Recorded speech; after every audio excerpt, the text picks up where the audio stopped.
इल्मे आदा पेश रब्बुल आलमीन, इल्मे आदा पेश रब्बुल आलमीन, कुरिहा नद मर्दरा दर यौमे दीन। या अय्युहल मलाइका इशहदू इन्नी कद गफरतु लहुम।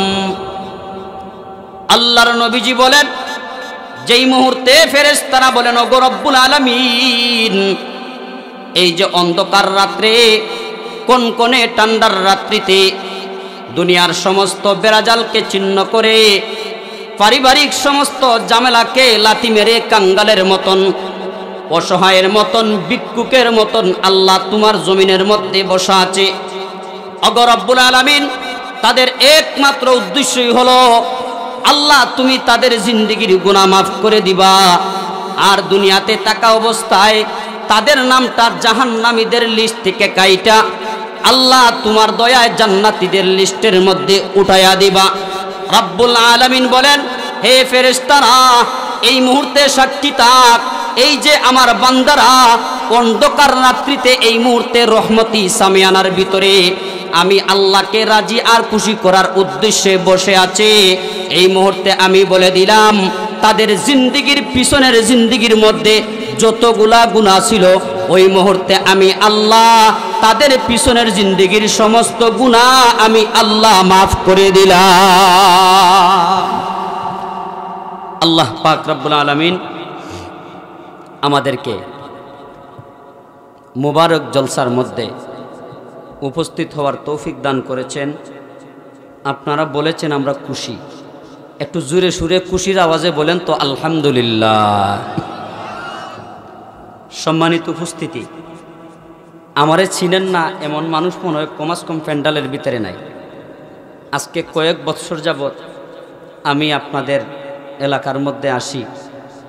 হযরত মৌলানা ফুজাইল আহমদ সাহেব, উনি আমার বড় ভাই, আর আপনারা যারা আছেন আমার আত্মীয়। আলহামদুলিল্লাহ, গত বছর লাস্টের অধিবেশনে আমি কথা বলেছি। আলহামদুলিল্লাহ, কথা বলে আমি বিদায় নিয়েছি। এই বছরও আপনাদের ইমানি মোহাব্বতের জুড়ে আপনাদের সামনে আমি উপস্থিত হয়েছি।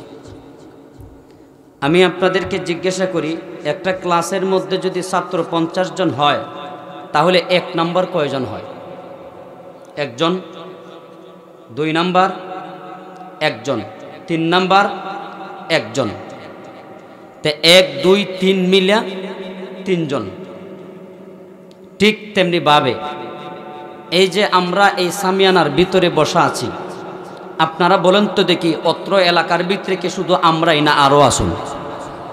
যদি এই যে দোকানপাটগুলা সবার উদ্দেশ্যে খোলা হয়েছে, এই জায়গাটাও যদি আপনারা চেক করুন, তাহলে আমার মনে হয় না আপনি আমাদের চাইতে তাদের সংখ্যা কম হবে। আপনি আমাদের চাইতে অবশ্যই তাদের সংখ্যা ডবল হওয়ার কথা। যদি বাড়িঘর চেক করেন তাহলে এর চাইতে বেশি মানুষ হওয়ার কথা।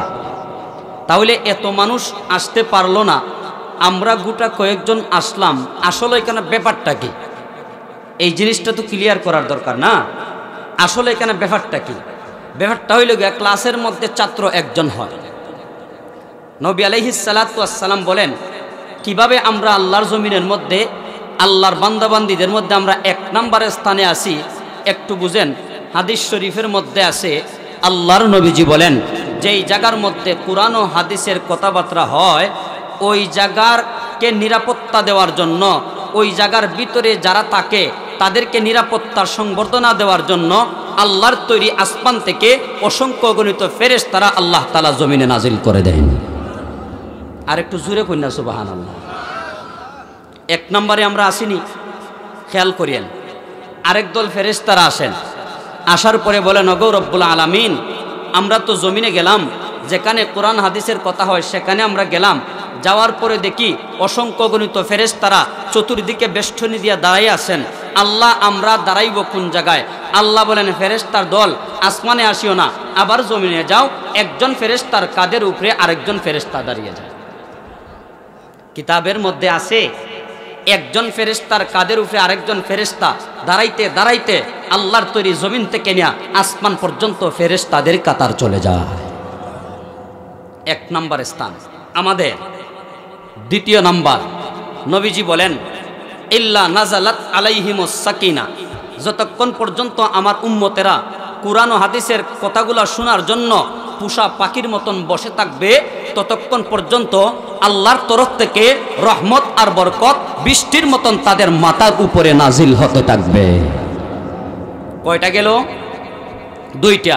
নবীজি এই হাদিসেই বলেন ওয়াযাকারাহুমুল্লাহু ফীমান ইনদাহু, আল্লাহু আকবার বলেন।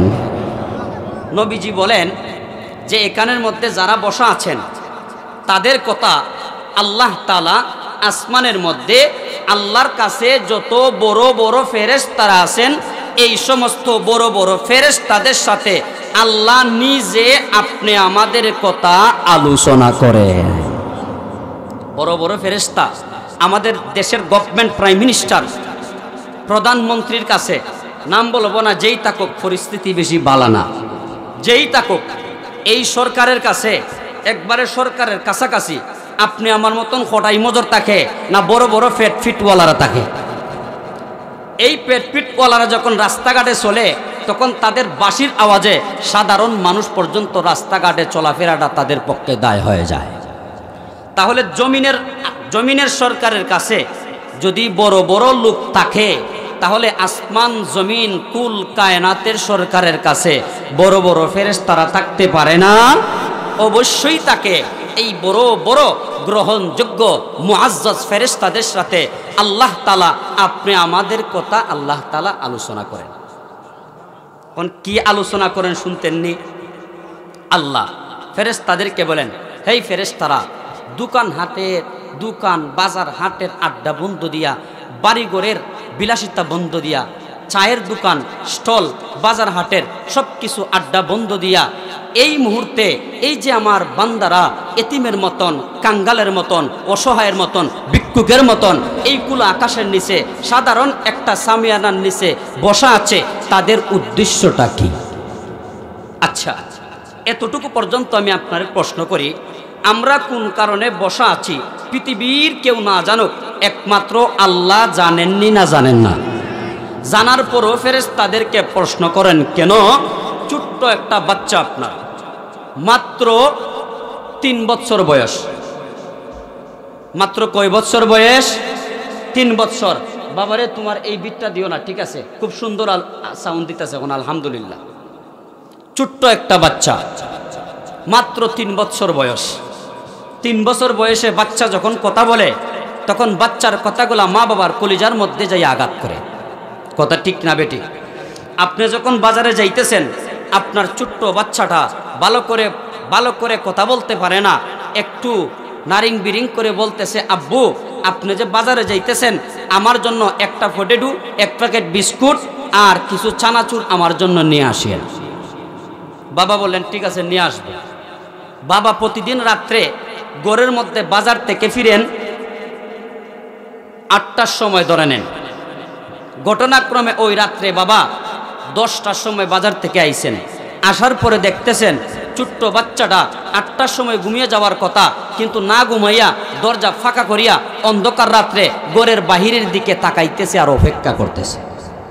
কোন কারণে অপেক্ষা করে বাবা তো জানেন, অবশ্যই জানেন, কিন্তু সন্তানকে দিয়া এতটুকু মুহাব্বত বাবার ভিতরে, বাবা তার মাকে, বাচ্চার মাকে জিজ্ঞাসা করেন, এই রাত 10টা হয়ে গেল এখনো পর্যন্ত আমার কুলে সন্তানটা ঘুমাইল না কেন? আল্লাহু আকবার। ঠিক তেমনিভাবে আল্লাহ পাক রব্বুল আলামিন আমাদেরকে মায়া করিয়া দয়া করিয়া আল্লাহ নিজের চয়েজে নিজের কুদরতি হাতখানা ব্যবহার করিয়া আপনি আমার নাক মুখ চোখগুলা আল্লাহ নিজের চয়েজে ডইলা ডইলা আল্লাহ বানাইছেন। এই বানানোর পরে এই রাত্রিতে আমরা যখন সাধারণ সামিয়ানার নিচে, আমরা যখন কাঙ্গালের মতন, অসহায়ের মতন অপেক্ষায় অপেক্ষমান আমরা যে বসা আছি, এই বসা দেখিয়া আল্লাহর ভিতরে, আল্লাহর কুদরতি কলবার কলিজার ভিতরে এতটুকু মায়া মুহাব্বত আপনি আমার জন্য গ্রেফতার করেছে। আল্লাহ ফেরেশতাদেরকে জিজ্ঞাসা করেন, ওই ফেরেশতারা, তারা এই মুহূর্তে কাঙ্গালের মতন, অসহায়ের মতন, ভিক্ষুকের মতন কেন বসা আছে? ফেরেশতারা জবাব দেন, আল্লাহ তারা আপনার বয়ে জাহান্নাম থেকে মুক্তি পেতে চায়। আল্লাহ তোমার তৈরি চিরস্থায়ী শান্তির ঠিকানা জান্নাতকে দুনিয়াতে থাকা অবস্থায় নিশ্চিত করতে চায়। এটাই তো বাবাজিরা আমরার উদ্দেশ্য না?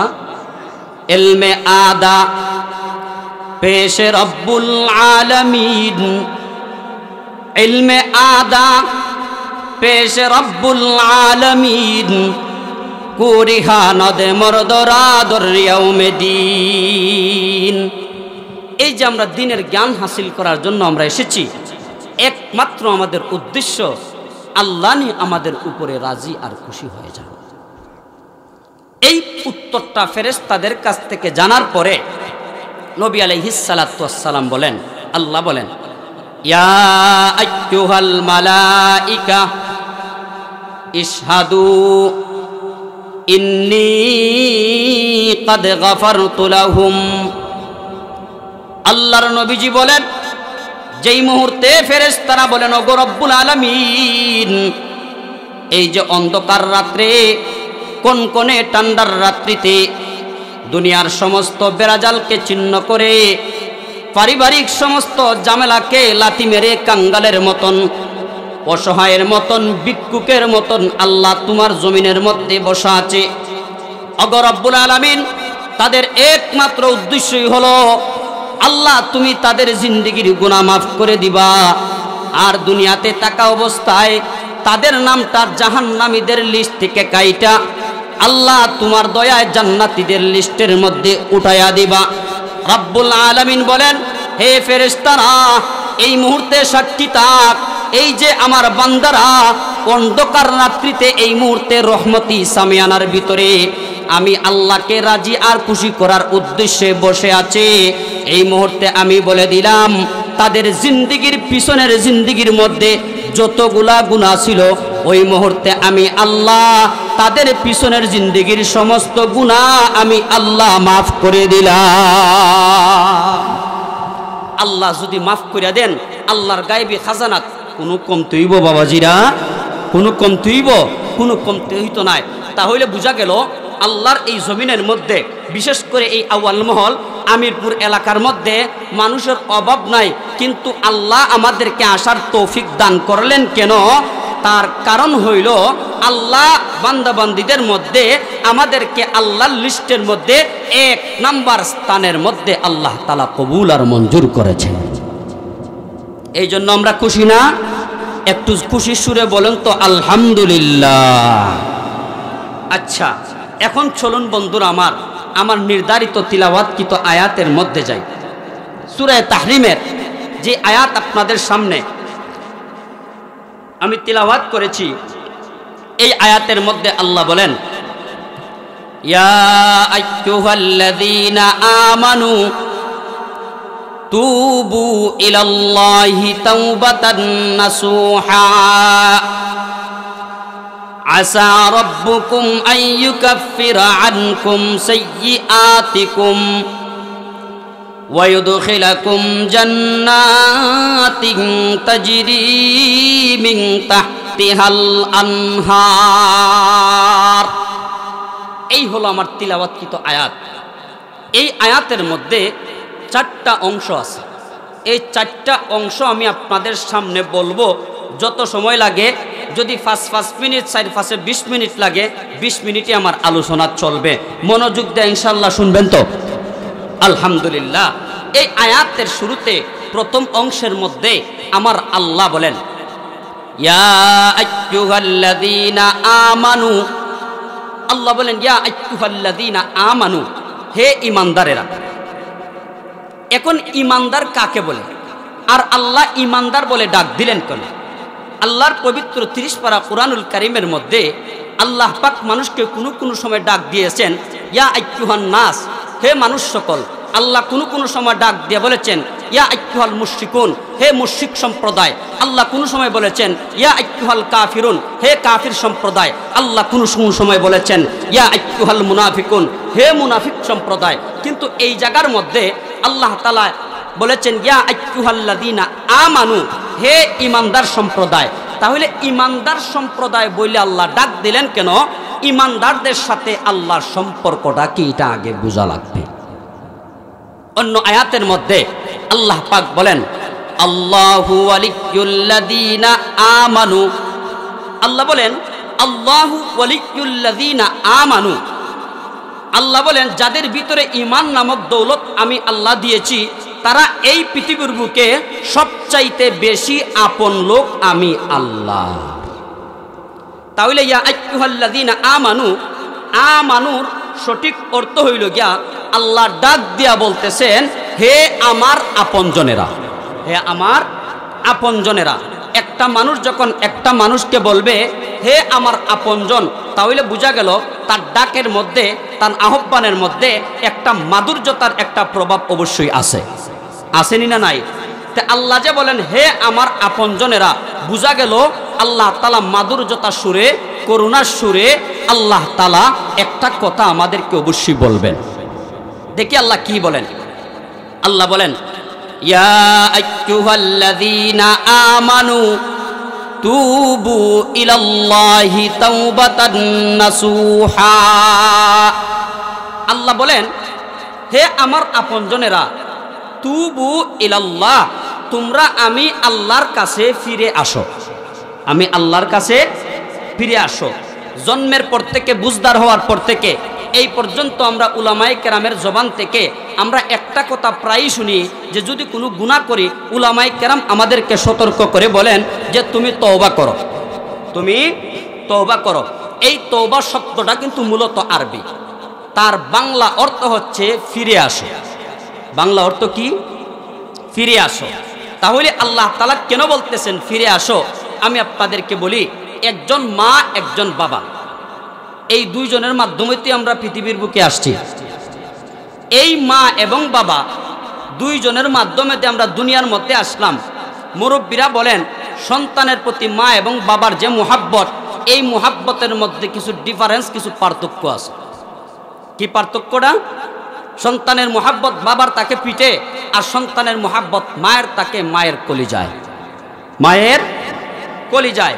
এই কারণেই নবীজি বলেন কোন সন্তান যদি মারা যায় বাবার জীবদ্দশায়, তাহলে বাবা কবরে নামবে, এরপরে সন্তানকে তার নিজের হাতে কবরের মধ্যে শুয়াইবে। কিন্তু আজ পর্যন্ত কোন হাদিসের মধ্যে এই কথাটা পাওয়া যায় নাই যে মা কবরের মধ্যে নাইমা তার সন্তানকে নিজের হাতে কবরের মধ্যে শোয়া দিবে।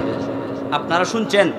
তার কারণটা হইল গিয়া বাবা তার সন্তানকে লাশটা কাঁধে করে নিয়া জানাজান নামাজ পড়াইয়া স্বাভাবিক অবস্থায় কবরের মধ্যে নামবে, নাইমা তার সন্তানটাকে 3.5 হাত মাটির নিচে নিজে দাফন করিয়া আবার কবর থেকে লাফ দিয়া উঠতে পারবে। কিন্তু একজন মা তার সন্তানকে দিয়া এতটুকু মুহাব্বত তার কলিজার ভিতরে, ওই সন্তানকে নিয়ে যদি কোনো সময় কবরে নামে, তাহলে কবরে নামার পরে সন্তানকে শুয়াইয়া আর কোনোদিন মা এই সন্তানকে কবরে রাইকা কবর থেকে লাফ দিয়া আর উঠতে পারবে না। সন্তানের সাথেই চিরদিনের জন্য সন্তানের সাথে শায়িত হয়ে যাবে। এতটুকু মুহাব্বত মায়ের কলিজার ভিতরে, সন্তানকে নিজের হাতে শোয়াইয়া কলিজা ফাইটা ওই মুহূর্তে সন্তানের সাথে কবরের মধ্যে শুয়ে যাবে। সম্মানিত মুসলমান ভাইরা আমার, এই সন্তানকে দিয়া মায়ের যতটুকু মুহাব্বত, আমি আপনাদেরকে জিজ্ঞাসা করি আল্লাহ তার বান্দাবান্দীদেরকে দিয়া কি এতটুকু মুহাব্বত না আরো বেশি? জুড়ে বলেন, আরো কম না বেশি? কতটুকু মুহাব্বত? সমস্ত মুহাব্বতের খাজানাগুলাকে আল্লাহ তাআলা এক জায়গায় করেছেন, এক জায়গায় করে 100 ভাগ করেছেন। 100 ভাগ করিয়া 1 ভাগ মুহাব্বত তামাম কুল কায়নাতের মধ্যে দিয়েছেন, আর 99 ভাগ মুহাব্বত আল্লাহ তাআলা তার কুদরতি খাজানার মধ্যে জমা রেখেছেন। তাহলে একটা সন্তান মা বাবার সাথে বেয়াদবি করার পরে মা আর বাবা রাগান্বিত হইয়া মনে করেন সন্তানকে ঘর থেকে বাইর করে দিছে যে সাবধান, তুই আর ঘরের মধ্যে আইতে পারবে না।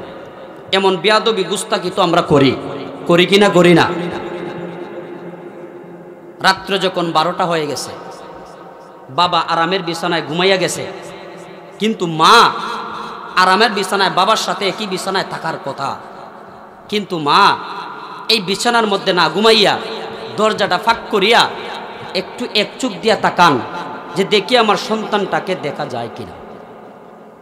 যখন এক চোখ দিয়া এই বাহিরে তার সন্তানকে দেখেন মা, তখন মা বলেন বাবা রে, তোর বাবা তোকে বাহিরে রাইকা গভীর রাত্রে আরামের বিছানায় ঘুমাইতে পারে, কিন্তু আমি যেই তোর মা 10 মাস 10 দিন গর্ভে ধারণ করেছি, 2.5 বছর দুধ পান করেছি, কত অক্লান্ত পরিশ্রম আজও পর্যন্ত তোর জন্য করেছি, আমি মা কমাস কম তোকে বাহিরে রাইকা রাত্রে 12টার সময় আমি আমার আরামের বিছানায় আমার পিঠটা লাগাইতে পারি না। ঠিক তেমনি ভাবে রব্বুল আলামিন বলেন, ইয়া আইয়ুহাল্লাযীনা আমানু তুবু ইলাল্লাহি তাওবাতান নাসুহা। রব্বুল আলামিন বলেন, ইয়া আইয়ুহাল্লাযীনা আমানু, হে আমার ইমানদার মায়ার বান্দা এবং বান্দিরা, আমি আল্লাহ তোমাদের হায়াতের মধ্যে 60 বছর হায়াত আমি আল্লাহ দান করেছি। রব্বুল আলামিন বলেন, 60 বছর হায়াতের মধ্যে 59 বছর তোমরা গুনাহ করেছো, অন্যায় করেছো, পাপ করেছো। রব্বুল আলামিন বলেন, বান্দারে এই 60 বছর গুনাহ করার পরে, এই 59 বছর গুনাহ করার পরে 60 নাম্বার বয়সে আসিয়া ফজরের নামাজ পড়িয়া তুমি যখন আমি আল্লাহর দরবারে যখন 2টা হাত তুলবা, রব্বুল আলামিন বলেন, এই 2 হাত তুলে যদি তোমাদের চোখ দিয়া যদি 2 ফোঁটা পানি বাহির করতে পারো, রব্বুল আলামিন বলেন, বান্দারে 59 বছর পর্যন্ত যেই গুনাহ করেছিলা আমি আল্লাহর দরবারে একবার সিলিন্ডার হওয়ার কারণে আমি আল্লাহ তোমার তামাম জিন্দেগীর গুনাহ মাফ করে দিলাম। এই কারণে আমার আল্লাহ বলেন, ইয়া আইয়ুহাল্লাযীনা আমানু, হে আমার আপনজনেরা, তুবু তোমরা ফিরে আও। তরজমাটা কি? ফিরে আও। যদি আমরা আল্লাহর দরবারে ফিরে আসি, আল্লাহ কতটুকু খুশি হন, আল্লাহু আকবার। নবী আলাইহিস সালাতু ওয়াস সালাম হাদিস শরীফের মধ্যে মিসাল দিয়া বলেন, একটা মানুষ উট হারিয়ে ফেলছে, উট হারানোর পরে ঘুমাইয়া গেছে মরুভূমির মধ্যখানে, আবার ঘুম সারছে, ঘুম সারার পরে দেখে এই যে উটটা হারাইছিল ওই উটটা পূর্বের জায়গাতে আল্লাহ তাআলা তাকে দিয়া দিছে। এখন কতটুকু খুশি হইব তার কোনো সীমা আছে? নবী আলাইহিস সালাতু ওয়াস সালাম বলেন, একটা মানুষ উট হারানোর পরে ওই উটটা পাওয়ার পরে যতটুকু খুশি হয়, আল্লাহর বান্দা এবং বান্দিরা আল্লাহর কাছে তওবা করে ফিরে আসলে আল্লাহ তার চাইতে বেশি খুশি হন। এবার দেখেন, যদি আমরা আল্লাহর কাছে আমরা ফিরে আসি, তাহলে আল্লাহ পাক আমার তিলাওয়াতকৃত আয়াতের 3 নাম্বার অংশ থেকে আল্লাহ 3টা পুরস্কার ঘোষণা করেছেন। কয়টা পুরস্কার বাবাজিরা? 3টা পুরস্কার। আল্লাহ বলেন, ইয়া আইয়ুহাল্লাযীনা আমানু তুবু ইলাল্লাহি তাওবাতান নাসুহা। রব্বুল আলামিন বলেন, হে আমার ইমানদার মায়ার বান্দা এবং বান্দিরা, যেই মানুষটা তামাম জিন্দেগি ভর গুনাহ করার পরে, তার জিন্দেগির সমস্ত গুনাহ বুঝার পরে যদি সে একবার ফিরে আয়, রব্বুল আলামিন বলেন, আসা রব্বুকুম আইয়ুকাফিরা আনকুম সাইয়্যাতিকুম। রব্বুল আলামিন বলেন, তার জিন্দেগির মধ্যে যত গুনাহ করেছে আমি আল্লাহ তার জিন্দেগির সমস্ত গুনাহ এই মুহূর্তে আমি আল্লাহ মাফ করে দেই। 2 নাম্বার পুরস্কার রব্বুল আলামিন বলেন, বান্দারে 2 নাম্বার আমি আল্লাহ তোমাদের আমলনামার মধ্যে পুরস্কার দান করি। আল্লাহ বলেন, আসা রব্বুকুম আইয়ুকাফিরা আনকুম সাইয়্যাতিকুম। রব্বুল আলামিন বলেন, যেই ব্যক্তি আমি আল্লাহর দরবারে ফিরে আসবে, আমি আল্লাহ 1 নাম্বার পুরস্কার হলো আমি আল্লাহ মাগফিরাত নামক মেডিসিন দ্বারা আমি আল্লাহ তার জিন্দেগির সমস্ত গুনাহ নামক ময়লাগুলা আমি আল্লাহ দৌত করে পরিষ্কার করে দিব। রব্বুল আলামিন বলেন, 2 নাম্বার পুরস্কার হলো আল্লাহ বলেন, বান্দা বান্দিরে তোমার জিন্দেগির মধ্যে যতগুলা গুনাহ আমি আল্লাহ মাফ করব, প্রত্যেকটা গুনার স্থানের মধ্যে ভরপুর করে দিলেন। জুরে বলেন না সুবহানাল্লাহ। তাহলে 3 নাম্বার পুরস্কার। 3 নাম্বার পুরস্কার কি? আল্লাহ বলেন, আল্লাহু আকবার। দেখেন, জান্নাতে যদি আমরা যাইতে চাই তাহলে গুনাহ নামক ময়লা আর এই কালো বিশ্রী কুশ্রী চেহারা, মুখের মধ্যে পানের দাগ, সিগারেটের দাগ, এগুলা নিয়ে জান্নাতে আমরা কি যাইতে পারবো? যাওয়া যাবে না। আল্লাহ বলেন আসা রাব্বুকুম আইয়ুকাফিরা আনকুম সাইয়্যাতিকুম। রব্বুল আলামিন বলেন 1 নাম্বার পুরস্কার আমি আল্লাহ তোমাদেরকে মাফ করে দিলাম। রব্বুল আলামিন বলেন 2 নম্বর পুরস্কার, প্রত্যেকটা গুনার বদৌলতে আমি আল্লাহ এক একটা নেকি দান করে দিলাম। রব্বুল আলামিন বলেন 3 নম্বর পুরস্কার হলো ওয়ায়ুদখিলাকুম জান্নাতিন তাজরি মিন তাহতিহাল আনহার। আল্লাহ বলেন বান্দারে তোমার জিন্দেগির গুনাহগুলা আমি আল্লাহ মাফ করলাম এবং আমল নামাকে আমি আল্লাহ নেকি দ্বারা ভরপুর করে দিলাম। রব্বুল আলামিন বলেন এই মুহূর্তে তওবা করে যদি তোমাদের মৃত্যুবরণ হয়ে যায় তাহলে আমি আল্লাহ তোমাদের কবরের সাথে নগদ আমি আল্লাহ জান্নাতের সম্পর্ক লাগায়া দিব। আমরা জান্নাতে যাইতে চাই না? আলওয়াদা আয় কাজারফতম তাবুতু, আলওয়াদা আয় কাজারফতম তাবুতু, জিন্দেগানি বদনসিবে জানে তু জান্নাতু গশ তানে সজদন মুরুনে তু জান্নাতু গশ তানে সজদন মুরুনে তু আমুদাবা রহনমায়ম রুয়ে তু হুরে গিলমা যত্ন নামত হাই তু হুরে গিলমা যত্ন नामत हाई तू सबसे बेहतर न्यामत दीदार तू सबसे बेहतर न्यामत दीदार तू हर तमन्ना दिल से रुखसत हो गई हर तमन्ना दिल से रुखसत हो गई अब तू आजा अब तू खलवत हो गई अब तो आजा अब तो खलवत हो गई।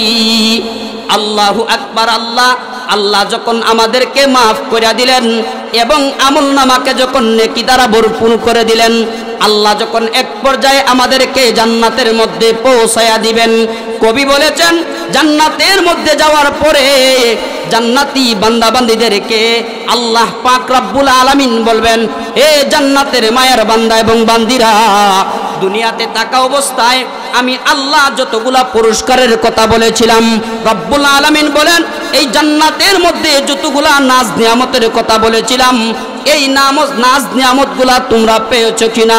একদল জান্নাতের দলেরা বলবে হুরে গিলমা যত্ন নিয়ামত হায় তু সবসে বেহতর নিয়ামতে দিদারে তু। জান্নাতি লোকেরা বলবে ও গো রব্বুল আলামিন জান্নাতের মধ্যে আমরা এসেছি, কিন্তু গো রব্বুল আলামিন দুনিয়াতে থাকা অবস্থায় আল্লাহ তোমাকে না দেখে ঈমান এনেছিলাম, আল্লাহ তোমার কুদরতি চেহারা জিন্দেগিতে দেখি নাই, নবীর জবান থেকে শুনেছিলাম।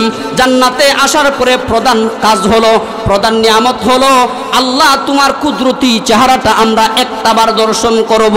ওগো রব্বুল আলামিন যতক্ষণ পর্যন্ত আপনার চেহারাটা একটাবার আল্লাহ আমাদেরকে না দেখাইবেন ততক্ষণ পর্যন্ত আমাদের জন্য জান্নাতের নাজ নিয়ামত পরিপূর্ণ হবে না। আল্লাহর নবীজি বলেন এই মুহূর্তে রব্বুল আলামিন তার অসংখ্য অগণিত নূরের চেহারার পর্দা থেকে একটা চেহারার পর্দা একটা পর্দা আল্লাহ পাক রব্বুল আলামিন সরায়া দিবেন। একবার সরানোর দ্বারা 40,000 বছর পর্যন্ত জান্নাতীরা আল্লাহর কুদরতি চেহারার দিকে তাকিয়ে থাকবে, একটা মুহূর্ত পর্যন্ত তাদের খবর থাকবে না। আল্লাহ পাক রব্বুল আলামিন আমাদের প্রত্যেকের জিন্দেগির গুনাহ মাফ করিয়া আল্লাহ তাআলা পরকালের স্থায়ী ঠিকানা জান্নাতের মধ্যে আল্লাহ যেন পৌঁছায় দেন। সবাই বলেন আমিন। বন্ধুরা আমার, আল্লাহ পাক রব্বুল আলামিন বলেন ইয়া আইয়ুহাল্লাযীনা আমানু, হে ঈমানদারেরা, আল্লাহ কতটুকু মায়া করেন, কতটুকু দয়া করেন আমাদেরকে একটু তাকিয়ে দেখেন। এই যে আমাদের এই মাহফিলের মধ্যে সাদা সাদা দাড়িওয়ালা মুরব্বিয়ানে কেরাম আছেন না?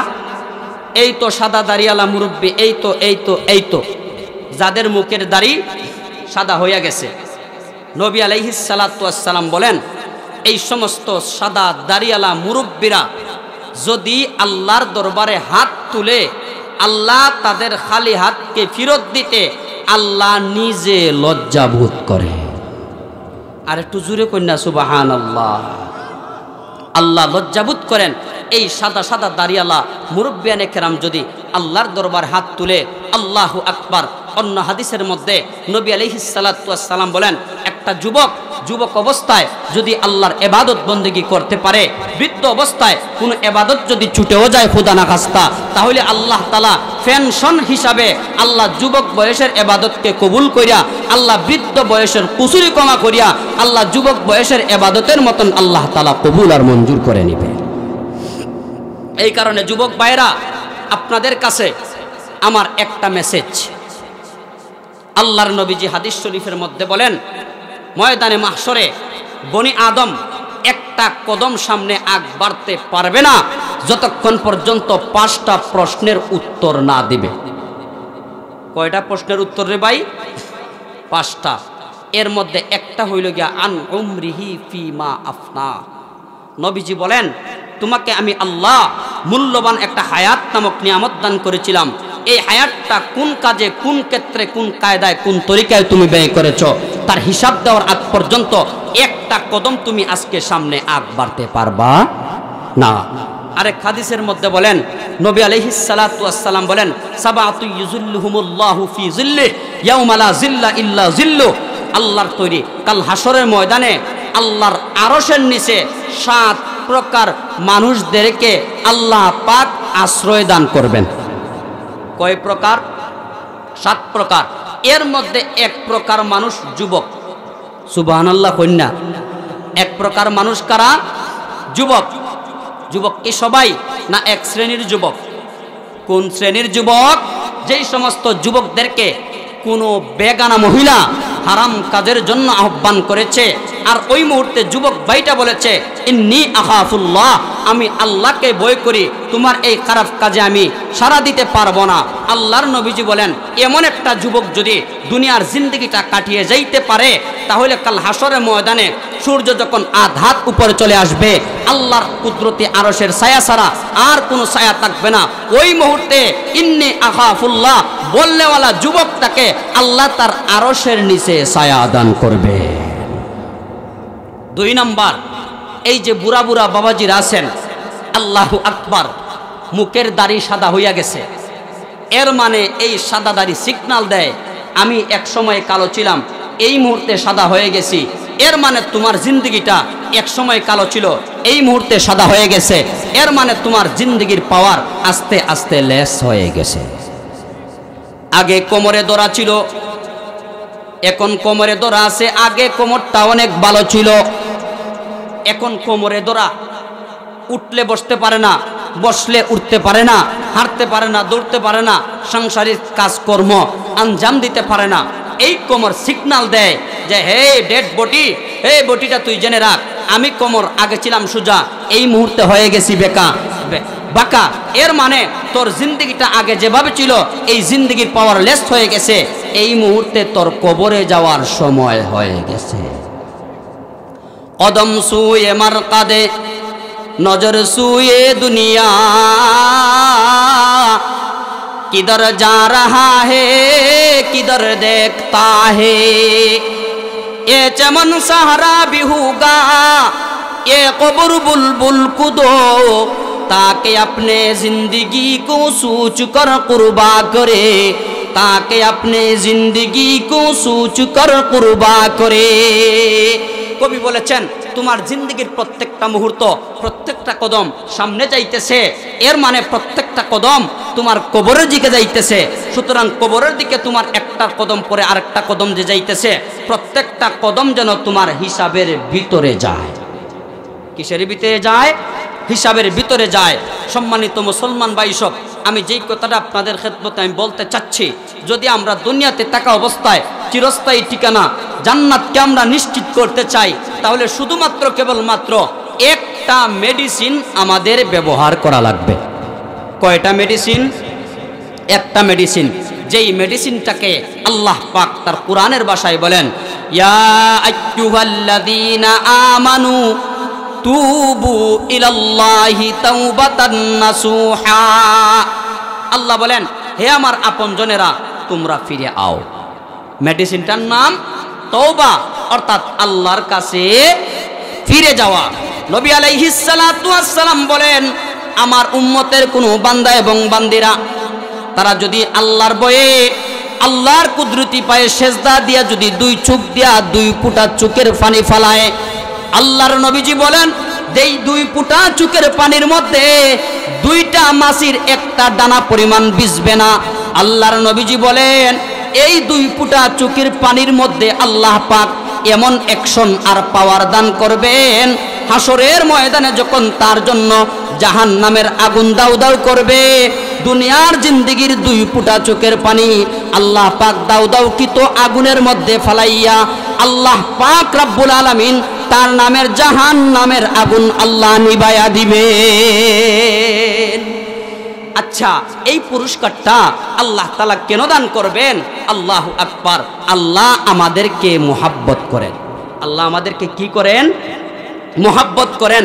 আজ মুহাব্বত তলকি হাজিরি সুয়াত, আজ মুহাব্বত তলকি হাজিরি সুয়াত, ওয়াজ মুহাব্বতে মাসি হাজিরি সুয়াত, আজ মুহাব্বত নারে নূরে মিশুয়াত, আজ মুহাব্বত নারে নূরে মিশুয়াত, ওয়াজ মুহাব্বতে শের সুরে মিশুয়াত, আজ মুহাব্বত শাহে বান্দা মিশুয়াত, আজ মুহাব্বত শাহে বান্দা মিশুয়াত, আজ মুহাব্বতে মুর্দা জিন্দা মিশুয়াত। আল্লামা জালালউদ্দিন রুমি রহমতুল্লাহি আলাইহি ওনার ফার্সি জবানের ভাষায় বলেন, যার ভিতরে যাকে দেয়া মুহাব্বত থাকে তার জন্য তিতা জিনিসটাও মিষ্টিতে পরিণত হয়ে যায়। যার ভিতরে যাকে দেয়া মুহাব্বত থাকে 7 সাগর 13 নদী কিন্তু তার জন্য কাছে চলে যায়। ঠিক তেমনি ভাবে রব্বুল আলামিন যদি আমাদেরকে মুহাব্বত করেন তাহলে 100 বছরের পাপীকেও আল্লাহ তাআলা এক সময় মাফ করে দেন। আল্লাহ তাআলা মাফ করে দেন। কোন সময় মাফ করেন জানেন নি?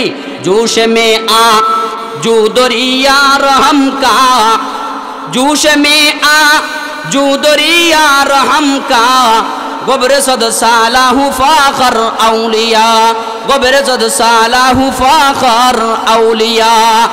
আল্লাহর ইশক এবং প্রেমের সাগরের মধ্যে যখন ঢেউ উঠে যায় 100 বছরের পাপীকেও আল্লাহ ওই মুহূর্তে আল্লাহ মাফ করে দেন। তাহলে বোঝা গেল আল্লাহর ইশক এবং প্রেমের সাগরের মধ্যে কোন সময় কোন মুহূর্তে ঢেউ উঠে এটা জানার দরকার আছে না নাই? আমার কথা শুনতেছেন তো আপনারা? কষ্ট হইতেছে না? আমি সংক্ষেপ করে দিব, আর কষ্ট দিতাম না। প্রধান অতিথি বিশেষ অতিথি আলহামদুলিল্লাহ উপস্থিত। তাহলে কোন সময় আল্লাহর ইশক এবং প্রেমের সাগরের মধ্যে ঢেউ উঠে, এই সময়টা যদি আমরা জানতে পারি আর এই সময়টার মধ্যে যদি আমরা একটাবার সাড়া দিয়ে দিতে পারি, তাহলে হতে পারে আপনি আমার জিন্দেগির গুনাহ মাফ করিয়া আল্লাহ তার কুদরতি কুলে আমাদেরকে উঠাইয়া নিবেন। আচ্ছা, এই সময়টা কোন সময়? যেই সময় আল্লাহর ইশক এবং প্রেমের সাগরের মধ্যে ঢেউ উঠে।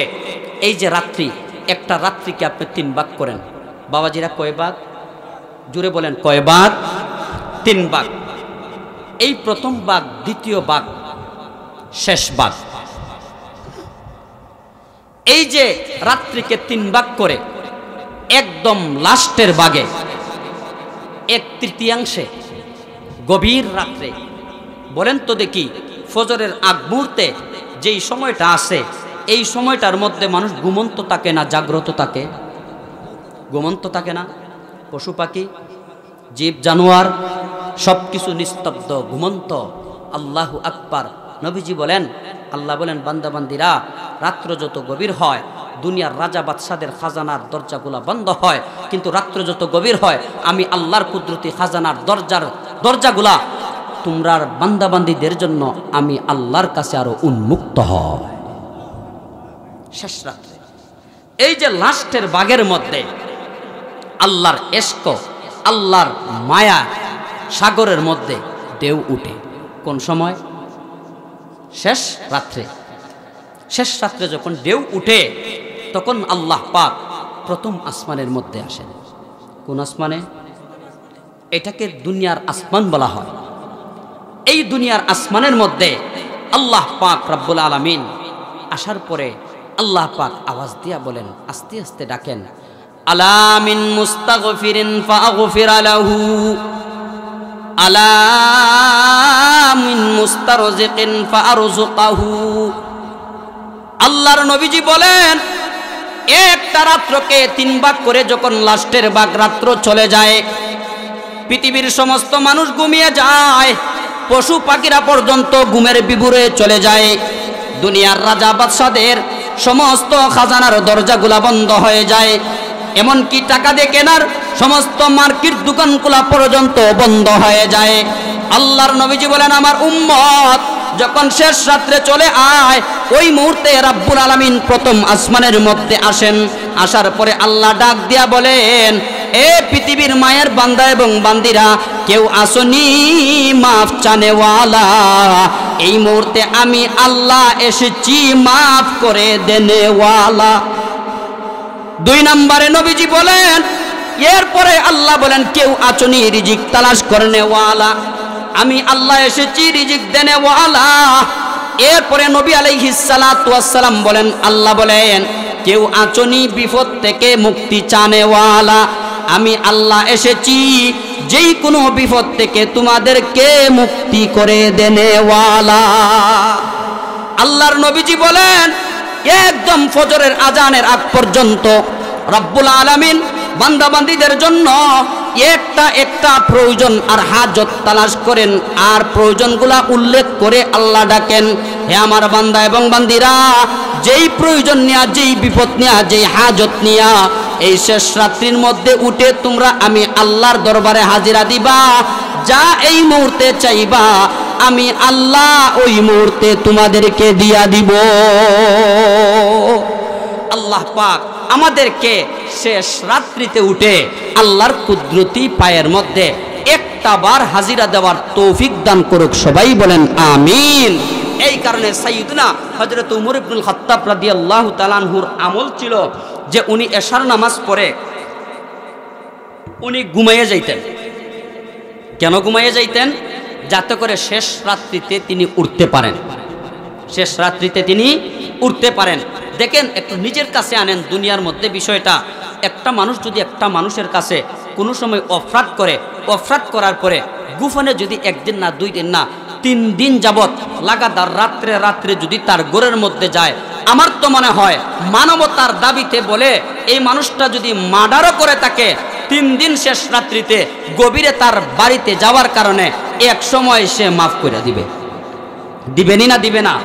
তাহলে মানুষ মানুষকে দিয়া যতটুকু মোহাব্বত, আল্লাহ আমাদেরকে দিয়া কি এতটুকু মোহাব্বত না আরো বেশি? অবশ্যই আরো বেশি। যে আল্লাহর কাছে এতটুকু মোহাব্বত আছে আপনি আমার জন্য, এই মোহাব্বত নিয়া আল্লাহু আকবার আমরা যদি সময়ে সময়ে আমরা যদি আল্লাহর দরবারে একটু হাজিরা দেই রে বাবাই, ইনশাআল্লাহ জেনে রাখেন কোন সময়ের কোন হাজিরা আল্লাহ কবুল আর মঞ্জুর করবেন। আল্লাহ গুনালামক ময়লাগুলা সাফ করিয়া আল্লাহ তাআলা পাক পবিত্র আমাদেরকে বানায়া দিবে যদি আমরা ফিরে আসি আল্লাহর দরবারে। আল্লাহর নবীজি বলেন, ক্বালান নাবিয়্যু সাল্লাল্লাহু আলাইহি ওয়াসাল্লাম, আত-তাইবু মিনাদ-যামবি কামান লা যামবা লাহু। আল্লাহর নবীজি বলেন, আমার উম্মতের কোনো মায়ার বান্দা এবং বান্দি যদি আল্লাহর দরবারে যাইয়া যদি সিলিন্ডার হয়ে যায় আর যদি বলে, ও রব্বুল আলামিন, যাই হায়াত দান করেছিলাম এই হায়াতগুলা পাইয়া আমি ভুল করেছি, অন্যায় করেছি, অপরাধ করেছি, আল্লাহ মাফ করে দাও। আল্লাহর নবীজি বলেন, এই তওবাকারী ব্যক্তি এমন হয়ে যায় যেমন একজন মায়ের গর্ভ থেকে একটা শিশু সন্তান জন্মগ্রহণ করার পরে যেমন তার আমলনামার মধ্যে কোনো গুনাহ থাকে না, ঠিক তেমনি ভাবে তওবাকারীর ব্যক্তির আমলনামার মধ্যে কোনো গুনাহ থাকে না। আল্লাহ গুনাহগুলা মাফ করিয়া আল্লাহ তাকে পাক পবিত্র বানায় দেন। সম্মানিত মুসল্লিয়ানে কেরাম, হযরত ইয়াহিয়া ইবনে আকসাম রাহমাতুল্লাহি আলাইহি যখন এই হাদিসটা শুনছেন যে এই সাদা দাড়িওয়ালা মুরব্বী যারা আছে, যাদের মুখের কালো দাড়িগুলা সাদা হইয়া গেছে, তারা যখন আল্লাহর দরবারে হাত তুলে আল্লাহ যখন নিজে সম্মান করেন, তখন উনার ভিতরে একটা লোভ লাগিয়া গেছে। সুবহানাল্লাহ কইনা। লুপটা কি হাই রে হাই, সাদা দাড়ি হইলে আল্লাহ সম্মান দেন, তাহলে তো বোঝা গেল আল্লাহ মাফ কইরা দেন। সম্মান মানে কি তা? আল্লাহ মাফ না কইরা দেওয়া না মাফ কইরা দেওয়া? মাফ কইরা দেওয়া। উনি সাথে সাথে হাদিসটা শোনার পরে ওনার উত্তরাধিকারী সূত্রে যারা ওয়ারিসিন ছিল, আত্মীয় স্বজন ছিল, তাদেরকে সামনে আনিয়া একটা ওসিয়ত করলেন। কি করলেন বাবাজিরা? একটা ওসিয়ত। মরণের সময় মানুষ অনেক সময় ওসিয়ত করে না? ওসিয়ত করে। বাদশাহ হারুনুর রশিদ, বাদশাহ হারুনুর রশিদ উনি যখন এন্তেকাল করেন তখন ওনার একটা মাত্র ছেলে ছিল, ওই ছেলেটাকে তিনি একটা ওসিয়ত করেছিলেন। ওসিয়তটা কি? हारून ने कहा वक्त रहील अपने पे सुर से, जाएगा कभी तू भी इसी राय गुजर से। हारून ने कहा वक्त रहील अपने पे सुर से, जाएगा कभी तू भी इसी राय गुजर से। पोशीदा है काफिर की नजर से मलकुल मौत, लेकिन नहीं पोशीदा मुसलमान की नजर से, लेकिन नहीं पोशीदा मुसलमान की नजर से। मौत को समझा है गाफिल इख्तिताम जिंदगी, दर हकीकत मौत तेरे इब्तिदाए जिंदगी, दर हकीकत मौत तेरे इब्तिदाए जिंदगी।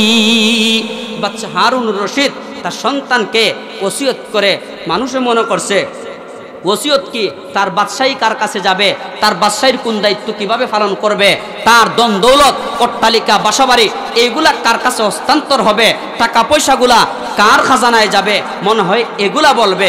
আল্লাহু আকবার। এত পরহেজগার, এত আল্লাহওয়ালা বুজুর্গ হারুন রশিদ কয়, হারুনে কাহা ওয়াক্তে রাখিল আপনে পেছর সে, जाएगा कभी तू भी इसी राय गुजर से। बाबा रे এই যে দেখো আমি দুনিয়া থেকে যাইতে আসি, নিশ্চিত জেনে রাখবা তুমিও কিন্তু এই পথের যাত্রী, একদিন তোমার হওয়া লাগবে। কথা ঠিক না বেঠিক? তাহলে আমাদের সন্তানদেরকে যেই ওসিয়ত আর যেই নসিহত আর যেই তরবিয়ত দেওয়া দরকার, এই তরবিয়ত যদি না দেই তাহলে অবশ্যই তো ভবিষ্যতে গাড় ধরে ধাক্কা দিয়ে আমাদেরকে আলাদা ঘরের মধ্যে জায়গা দিবে। দিবেনি না দিবে না? যদি এই সমস্ত ওসিয়ত আর নসিহত আর তরবিয়ত আমরা না দেই। যাই হোক, আল্লাহ পাক আমাদের প্রত্যেকটা সন্তানকে নেককার পরহেজগার যেন বানিয়ে দেন, সবাই বলেন আমিন। ইয়াহিয়া ইবনে আকসাম রহমতুল্লাহি আলাইহি ওনার সন্তানকে ডাক দিয়া বলেন, বাবা কল তোমরা দেখো আমার মুখের দাড়িগুলা কিন্তু এই মুহূর্তে কালা, এই মুহূর্তে কালা। যদি দেখো আল্লাহর ফয়সালা হয়ে গেছে, আল্লাহর ফয়সালা হয়ে গেছে, তাহলে এক কাজ করিও, যেই কোনো মুহূর্তে আল্লাহর তরফ থেকে আমাদের হায়াত নামক লাইফটা নিভে যেতে পারে না। ইযা জাআ আজালুহুম লা ইস্তাখিরুনা সাআতান ওয়া লা ইস্তাকদিমুন। যখন আপনি আমার নির্ধারিত টাইম চলে যাওয়ার আসবে, তখন একটা মুহূর্ত সময় সামনেও যাবে না, পিছনেও যাবে না। ইয়াহিয়া ইবনে আকসাম রহমতুল্লাহি আলাইহি বলেন, বাবারা যদি আমার মৃত্যুটা এমন মুহূর্তে আয় যেই মুহূর্তে আমার মুখের দাড়িগুলা কালো, কথা বুঝছেন তো? তাহলে ওই মুহূর্তে আমাকে গোসল দিয়া কাফনের ভিতরে আমার বডিটাকে ঢুকানোর আগে আমার এই দাড়িগুলাকে মেডিসিন দিয়া অথবা পাউডার দিয়া অথবা মেহেন্দি দিয়া অথবা কোনো ধরনের কোনো খেজাব দিয়া তোমরা এই দাড়িগুলাকে সাদা বানাইয়া জানাজান নামাজ পড়িয়া তোমরা আমাকে শেষ বিদায় কবরের মধ্যে দিয়ে আসবা। তাহলে কালো দাড়িগুলারে সাদা বানানির কথা কেন বলছেন বুঝছেন তো? আচ্ছা, সন্তানেরা ওসিয়ত অনুযায়ী খেজাব লাগাইয়া ওনার কালো দাড়িগুলারে সাদা করিয়া কাফনের ভিতরে চিরজিন্দিগির জন্য মুখটাকে লুকাইয়া সন্তানরা কবরের মধ্যে নামিয়া ওনাকে শোয়াইয়া চলে আসছে। একজন মুর্দাকে যখন কবরের মধ্যে রাখা হয়, রাখার পরে 40 কদম আসার পরে দুইজন ফেরেশতা আসেন না? আসার পরে কি করেন? 3টা প্রশ্ন করেন না? মার রাব্বুকা ওয়া মা দীনুকা ওয়া মান হাযার রাজুলুল্লাযী বুইসা ফীকুম। নাম্বার 1 তোমার রবকে, নাম্বার 2 তোমার ধর্ম কি, নাম্বার 3 ওই যে নুরানি চেহারাওয়ালা একজন লোক দেখা যায় উনি তোমাদের কি হয়। এই তো 3 প্রশ্ন। ফেরেশতা আসিয়া প্রশ্ন করলেন মার রব্বুকা, তোমার রবকে। কাকে প্রশ্ন করতেছেন? ইয়াহিয়া ইবনে আকসামকে। আল্লাহু আকবার। আল্লাহর কিছু কিছু ওলিরা এমনভাবে জিন্দেগিটাকে পরিচালনা করে গেছেন, আল্লাহু আকবার। ফেরেশতাদেরকে ধমক দেওয়ার মতন যোগ্যতা কবরের মধ্যে আল্লাহ তাআলা তাদেরকে দান করে দিয়েছেন। একজন আল্লাহর ওলিকে যখন কবরের মধ্যে প্রশ্ন করছে ফেরেশতারা, মার রাব্বুকা, তোমার রবকে। আল্লাহর ওলি বলেন, আমার রবকে মানে তুমি কোত্থেকে আইছো? আসমান থেকে। আসমান থেকে না আমার কবর পর্যন্ত কতটুকু দূরত্ব? 500 বছরের দূরত্ব। তুমি আল্লাহরে বলছো? কয় না। তাইলে তুমি কেমনে বুঝলা 3.5 হাত মাটির নিচে আইয়া আমি আল্লাহরে বলি লাইমু? সুবহানাল্লাহ বলেন না। আল্লাহু আকবার। আল্লাহর ওলিদের ভিতরে এমন কিছু যোগ্যতা আল্লাহ পাক দান করেছেন এই জমিনের বুকে। এই যোগ্যতার কারণে তারা আল্লাহর জমিনে তাইকা আল্লাহর আরশের খবর রাখার যোগ্যতা আল্লাহ তাদের ভিতরে দান করে দেয়। গাহে বরতা রেমে আলা নাশিনম, গাহে বরতা রেমে আলা নাশিনম, গাহে বর পুষতে পায়ে খুদ নবীনম। আগর দরবেশ বরা হালে বমন্দে, আগর দরবেশ বরা হালে বমন্দে, সারে 10 আজ দু আলম বর পছন্দে। আল্লাহর ওলিদের ভিতরে এমন কিছু যোগ্যতা আল্লাহ দান করেন যে আল্লাহর ওলিরা আল্লাহর জমিন তাইকা আল্লাহর আরশের খবর রাখার যোগ্যতা তারা রাখেন। এই আল্লাহর ওলিকে যেই মুহূর্তে ফেরেশতারা প্রশ্ন করেছে মার রাব্বুকা ওয়া মান দীনুকা ওয়া মান হাদার রাজুলুল্লাযী বুইসা ফীকুম, তোমার রবকে, তোমার দিন কি? এই যে চেহারাওয়ালা দেখা যায়, নুরানি চেহারাওয়ালা, উনি তোমাদের কি হয়? ইয়াহিয়া ইবনে আকসাম রাহমাতুল্লাহ আলাইহি প্রশ্নের ধরন শুনিয়া, প্রশ্নের আওয়াজ শুনিয়া উনি হাও বলেন না, নাও বলেন না। ফেরেশতারা পড়ছেন মহা মুসিবতে। হায় রে হায়, এটা হাও হয় না, নাও হয় না, এমন মুর্দার কাছে আল্লাহ আমাদেরকে পাঠাইলায়। এই মুসিবত তো আর কোনোদিন পড়লাম না। আপনারা কি তখন প্রশ্নের উত্তরের অপশন তো 2টা, ওই একটা হ্যাঁ অথবা না। যদি পারে কইব রাব্বি আল্লাহ, না যদি পারে কইব হা হা লা আদ্রি, কিন্তু হাও কয় না, নাও কয় না। ব্যাপারটা কি? ফেরেশতারা বাধ্য হইয়া ডরাইয়া তেমন কিছু বলেনও না, যদি আবার ধমক দিয়া দেন। আল্লাহু আকবার। বাধ্য হইয়া আল্লাহর কাছে গেছে। রব্বুল আলামিন এই খেলাটা দেখছেন। দেখার পরে ফেরেশতাদেরকে বলেন, এই ফেরেশতারা, আমার ইয়াহিয়া ইবনে আকসামের রেজাল্টটা কি তোমরা বলো। ও রেজাল্ট? হ্যাঁ ও কয় না, নাও কয় না, এত বড় বড় চোখ বানায় নিচের দিকে তাকাইয়া আছে। ওগো রব্বুল আলামিন, বাধ্য হইয়া তোমার কাছে চলে আসছি। রব্বুল আলামিন বলেন, ফেরেশতারা, তোমাদের আর তার কাছে যাওয়ার দরকার নাই। এই মুহূর্তে আমি আল্লাহ নিজে তাকে জিজ্ঞাসা করি। আল্লাহ যদি জিজ্ঞাসা করেন তাহলে আর বয়ের কোনো কারণ আছে? বয়ের কোনো কারণ নাই। আল্লাহ বলেন, কিরে ইয়াহিয়া, তোকে ফেরেশতারা প্রশ্ন করলো, একটা প্রশ্নের উত্তর দিলে না, হা হা লা আদ্রিও বললে না। আল্লাহর ওলি বলেন, ওগো রব্বুল আলামিন, এই যে ফেরেশতা পাঠাইছিলেন, এই ফেরেশতারা অন্যান্য মূর্তিগানকে যেভাবে প্রশ্ন করে এইভাবে প্রশ্ন করেছে। আল্লাহ বলেন, তাহলে তোমাকে কিভাবে প্রশ্ন করতে আসিল?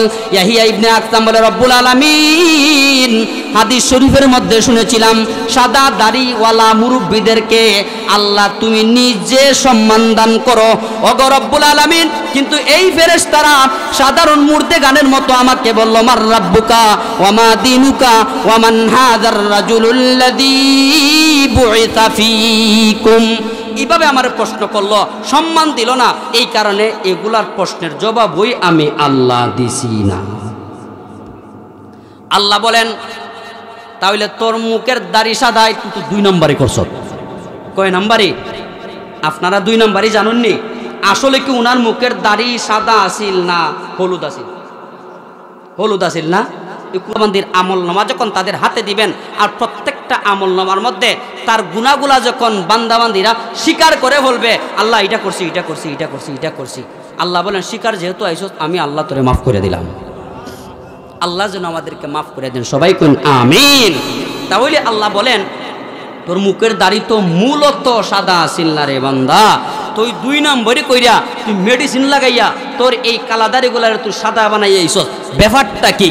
আল্লাহর বান্দা বলে, ওগো রব্বুল আলামিন, আমার মুখের দাড়ি কালো আসিল, আমার মুখের দাড়ি কিন্তু সাদা আসিল না। তাহলে আল্লাহ বলেন কেন তোর দাড়িগুলারে তুই সাদা বানাইলে? আল্লাহর ওলি বলেন, ওগো রব্বুল আলামিন, যেই পরিমাণ গুনাহ আমার আমলনামার মধ্যে আছে, আমি আন্দাজ করলাম, নিজের সাথে আমি হিসাব মিলাইয়া দেখলাম, যদি এই গুনাহ নিয়া এই মুহূর্তে যদি আমি কবরস্থ হই, তাহলে আল্লাহ তোমার জাহান্নামে যাওয়া ছাড়া আমার কোনো গতি থাকবে না। ওগো রব্বুল আলামিন, তোমার জাহান্নামের বয়ে আর তোমার বয়ে এই মুহূর্তে আমি ইয়াহিয়া ইবনে আকসাম এই কালো দাড়িগুলারে সাদা বানাইয়া 2 নাম্বারি করে 3.5 হাত বাড়ির মধ্যে এসেছি। আল্লাহর কোনো উদ্দেশ্য নাই, আল্লাহ ডরাইয়া গো আল্লাহ এমন কাজটা আমি করছি। রব্বুল আলামিন বলেন, হে আসমানের অসংখ্য অগণিত ফেরেশতারা রেজাল্ট নে। রব্বুল আলামিন বলেন, একমাত্র আমার বয়ে তার কালো দাড়িগুলারে সাদা বানাইছে, একমাত্র আমার বয়ে সে তার দাড়িগুলাকে 2 নম্বরে পরিণত করেছে। এই যে আমাকে বয় করেছে, এই বয়ের কারণে আমি আল্লাহ তার 2 নাম্বার কাজটাকে এই মুহূর্তে আমি আল্লাহ 1 নম্বরে পরিবর্তন করে দিয়েছি। আল্লাহ 1 নম্বরে পরিবর্তন করে দিয়েছেন। আল্লাহ বলেন, ইয়াহিয়া ইবনে আকসাম, আমার বয়টা তোর ভিতরে থাকার কারণে তুই এইভাবে 2 নম্বরে করে তুই নকলটা করছত, এই কারণে আমি আল্লাহ তোর দুনিয়ার জিন্দগির সমস্ত গুনাহ মাফ কইরা এই মুহূর্তে তোর কবরের সাথে জান্নাতের সম্পর্ক লাগাইয়া দিলাম। যদি জান্নাতের সম্পর্ক লেগে যায়, আল্লাহু আকবার 3 প্রশ্নের জবাব, অথবা আল্লাহর দয়া। আল্লাহু আকবার, ফাআফরিশুহু মিনাল জান্নাহ ওয়া আলবিসুহু মিনাল জান্নাহ ওয়াফতাহু লাহু বাবান ইলাল জান্নাহ। যখন 3 প্রশ্নের জবাব হয়ে যাবে, অথবা আল্লাহর তরফ থেকে কোনো পুরস্কার, কোনো অফার চলে আসবে, আল্লাহ বলবেন, ফেরেশতারা তার কবর প্রশস্ত করে দাও, তার এই মুহূর্তে 1 জোড়া পোশাক নিয়া তার শরীরের মধ্যে লাগাইয়া দাও, একটা জান্নাতি বিছানা তার কবরের সাথে বিছাইয়া দাও, এবং জান্নাতের সরাসরি কানেকশন, সরাসরি সম্পর্ক কিয়ামত পর্যন্ত তার কবরের সাথে তোমরা লাগাইয়া দাও। এই কারণে আমরা যারা আসি, আমরা জান্নাতে যাইতে চাই না জাহান্নামে? যে আসতে বুঝা কইছই না আল্লাহ, বুঝা যায় জান্নাত কত দূর। আচ্ছা, আমরা মূল বাড়ি কোন জায়গায়? আর একটু জোরে কই না, মূল বাড়ি কোন জায়গায়? জান্নাত। যাইমু আবার কোন জায়গায়? এই শয়তানের পথ ধরিয়া যদি বাম পথে গিয়া যদি জাহান্নামে যাই, তাহলে এর চাইতে বড় দুর্ভাগ্যবশত, দুর্ভাগ্যতা আপনি আমার জিন্দেগির মধ্যে আর হইতে পারে না। এই কারণে আমরা ডান পথে যাইব, সিরাতে মুস্তাকিমের পথে আমরা চলবো, চলার পরে আমরা জান্নাতে যাইতে চাই। ওগো রব্বুল আলামিন, আমরা আল্লাহর কাছে সব সময় আমরা দোয়া করি, ওগো রব্বুল আলামিন, চিরস্থায়ী ঠিকানা আল্লাহ জান্নাতের মধ্যে আল্লাহ তুমি আমাদেরকে পৌঁছায়া দাও। সবাই কোন আমিন। যেই কথাটা আমি বলতেছিলাম, যদি আমরা চিরস্থায়ী ঠিকানা জান্নাতের মধ্যে যাইতে চাই, তাহলে কয়টা মেডিসিন করা লাগবে জানি? ব্যবহার একটা নামক মেডিসিনের নাম কি? তা তওবা। এই তওবা অর্থাৎ আল্লাহর কাছে ফিরে আসা। মনে করেন এই তওবার আবার অনেক লম্বা আলোচনা, টাইম নাই, কয়েক মিনিটের ভিতরে আমি শেষ করে দিতেছি। আল্লাহু আকবার। এই যে তওবা, ফিরে আসা, অনেকে আজকের ওয়াজ শুনে কইব যে ফিরে আল্লাহর দরবারে তওবা করলে যদি আল্লাহ মাফ করে দেন, তাহলে এই মুহূর্তে আমরা একটা গুনাহ করিলাই, আর এখন তওবা করিলিমু, আর মনে মনে নিয়ত থাকবো এরপরে আরেকটা করমু, করলে পরে তওবা করিলিমু। এইভাবে খাস করমু, গুনাহ করমু আর তওবা করমু। दिल में गुनाह का आज़म है और ज़बान से तौबा, ये तौबा नहीं है बल्कि खुदा के साथ एक किस्म की मजा। दिलेर ভিতরে যদি এই প্রতিজ্ঞা থাকে, এই কথা থাকে, নিয়ত থাকে যে এই মুহূর্তে আমি তওবা করব, এর পরবর্তীতে আবার আমি গুনাহ করব, গুনাহ করে আমি তওবা করব। কবি বলেছেন এটা তওবা নয়, এটা বরঞ্চ তার আল্লাহর সাথে এক কিসিমের তামাশা। আমরা কি আল্লাহর কাছে, আল্লাহর সাথে আমরা তামসা করব না তওবা করব? তওবা করব। তওবা করার সময় আমরা এই নিয়তটা করব, আল্লাহ যা গুনাহ করছি আল্লাহ মেহেরবানি করে আল্লাহ তুমি মাফ করে দাও, মেহেরবানি করিয়া মাফ করে দাও। আল্লাহ গুনার উপর লজ্জিত হইয়া গেছি, ওগো রব্বুল আলামিন ভবিষ্যতে আর জিন্দেগিতে গুনাহ করব না, জিন্দেগিতে আর কোনোদিন গুনাহ করব না, এমন আজম বিল জজম আর এমন পাক্কা নিয়ত করিয়া আল্লাহর দরবারে আমরা তওবা করতে রাজি আছি না বাবাজিরা। 2 নম্বরে যেই মেসেজটা আমি আপনাদের কাছে আমি দিয়ে যাই, এই মেসেজটা হইল গিয়া আপনি আমার কামাই রুজির দ্বারা যা কিছু ইনকাম হয় খুব ভালো করে ফলো রাখবেন। এই ইনকামটা যেন জিন্দেগিতে তিল পরিমাণ কোনো ইনকাম আপনি আমার পেটে যেন হারামভাবে না ঢুকে।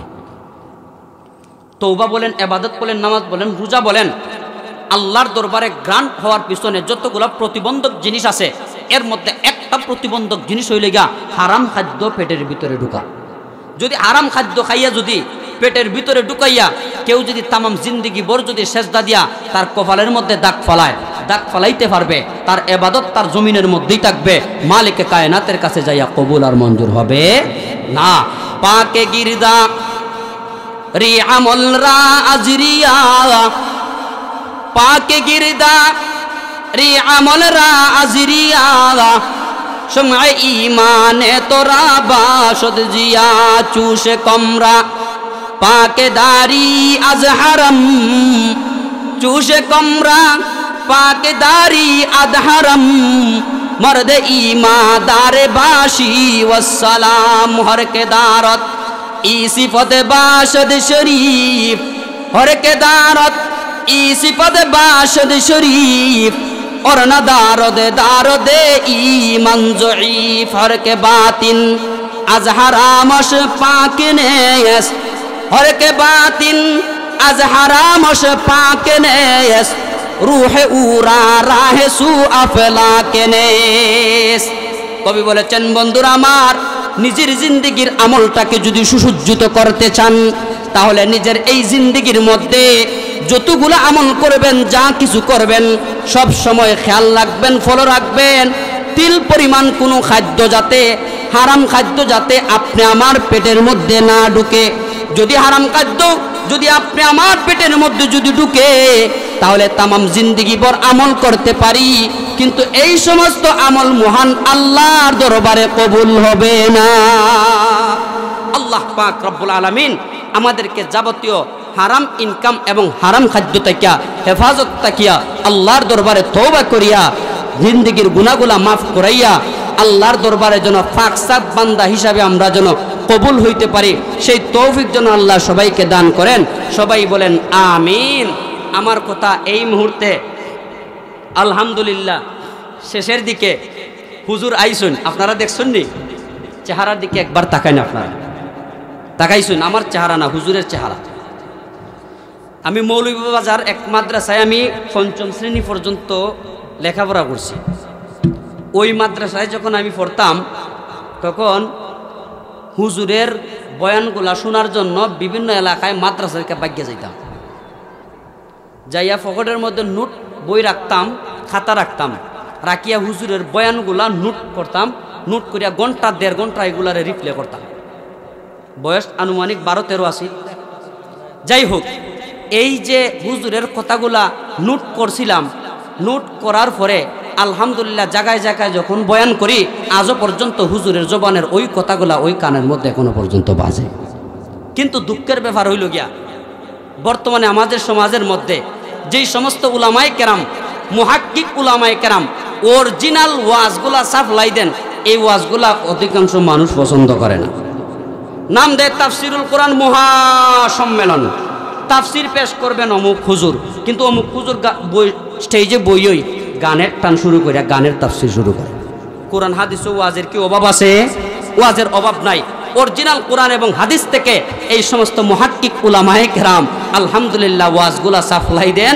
আর এই সমস্ত ওয়াজগুলা যদি দিনের কাল দিয়া যদি শুনেন ইনশাআল্লাহ পরিবর্তন আসবেই আসবে।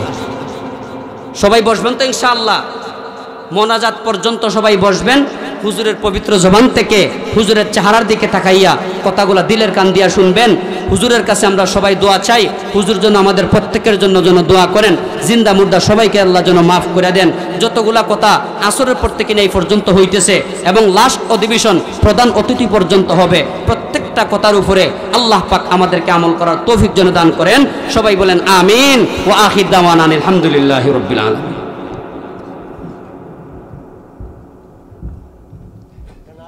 নারায়ে তাকবীর, দিল ইসলাম তাফসীরুল কুরআন সম্মেলন, প্রধান অতিথি